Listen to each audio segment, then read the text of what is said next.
नमस्कार। आज हम एक दिलचस्प किताब पर बात करने वाले हैं, जे शेट्टी की साधु जैसा चिंतन यानी थिंक लाइक अ मंक। पर हम इसे सीधे नहीं बल्कि एक पुस्तक समीक्षा के नजरिए से देखेंगे। हाँ, बुककास्ट विद सौविक की समीक्षा। बिल्कुल।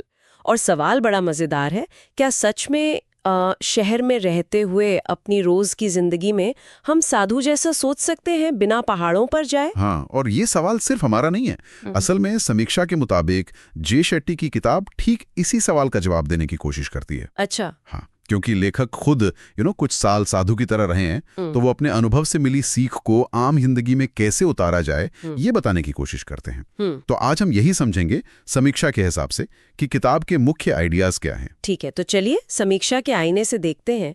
समीक्षा बताती है कि किताब को 3 हिस्सों में बांटा गया है। लेट गो, जाने दो, ग्रो, बढ़ो, और गिव, दो। सुनने में तो सिंपल लगता है। लेट गो का मतलब है नकारात्मकता छोड़ना, है ना? पर क्या बस इतना ही? नहीं, समीक्षा इस पर थोड़ा और गहराई से बात करती है।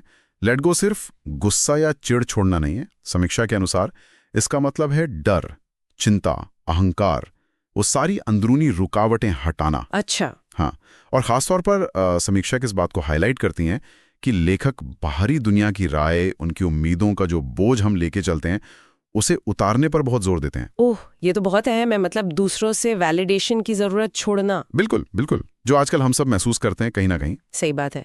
अच्छा, तो ये हुआ लेट गो। फिर आता है दूसरा हिस्सा, ग्रो। समीक्षा इसके बारे में क्या कहती है? क्या ये सिर्फ मेडिटेशन, ध्यान वगैरह है? देखिए, ध्यान इसका एक हिस्सा जरूर है, पर समीक्षा बताती है कि ग्रो सेक्शन इससे कहीं ज्यादा बड़ा है। ये बेसिकली आत्मविकास पर है। जानना मन कैसे काम करता है, उसे समझना और साधना। प्रैक्टिकल चीजें मतलब। हाँ, वही। समीक्षा में इस बात की तारीफ की गई है कि किताब में प्रैक्टिकल अभ्यास दिए गए हैं। ऐसे अभ्यास जिन्हें शहर की लाइफस्टाइल में भी अपनाया जा सके। सिर्फ थियरी नहीं, बल्कि करने लायक स्टेप्स। ये अच्छी बात है, जाना और करना दोनों। और तीसरा हिस्सा, गिव। इसका क्या रोल है इस पूरी सोच में? गिव यानी देना।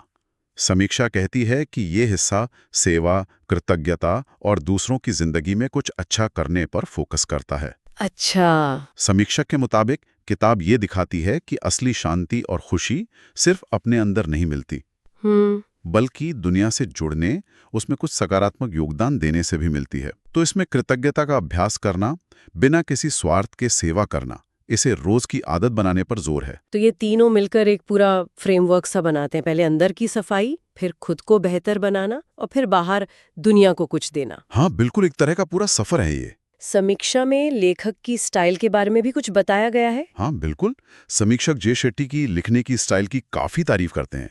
कहते हैं कि बहुत सरल है, कहानी कहने जैसा अंदाज है। अच्छा। वो मुश्किल आध्यात्मिक बातों को भी आम भाषा में अपनी जिंदगी के उदाहरण देकर समझाते हैं।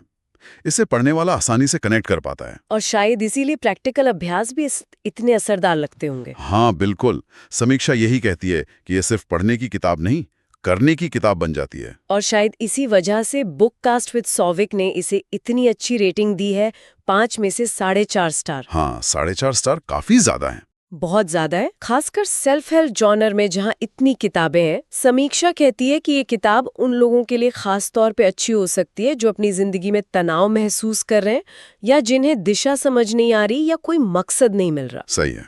ये रेटिंग दिखाती है कि समीक्षक को किताब में गहराई भी मिली और व्यावहारिकता भी। पर यहाँ एक सवाल मेरे मन में आ रहा है, जिसके बारे में समीक्षा सीधे तौर पे शायद बात नहीं करती। वो ये कि किताब तो एक पूरा ढांचा देती है, लेट गो, ग्रो, गिव। लेकिन मान लीजिए कोई इंसान रोज की भागदौड़ में ये सब कुछ नहीं कर पाता, पर वो सिर्फ एक चीज चुन ले, जैसे रोज सिर्फ 5 मिनट निकालकर कृतज्ञता का अभ्यास करे, या सुबह उठ के बस एक काम पूरे ध्यान से माइंडफुली करे। कोई एक छोटी सी आदत। हाँ, सिर्फ एक।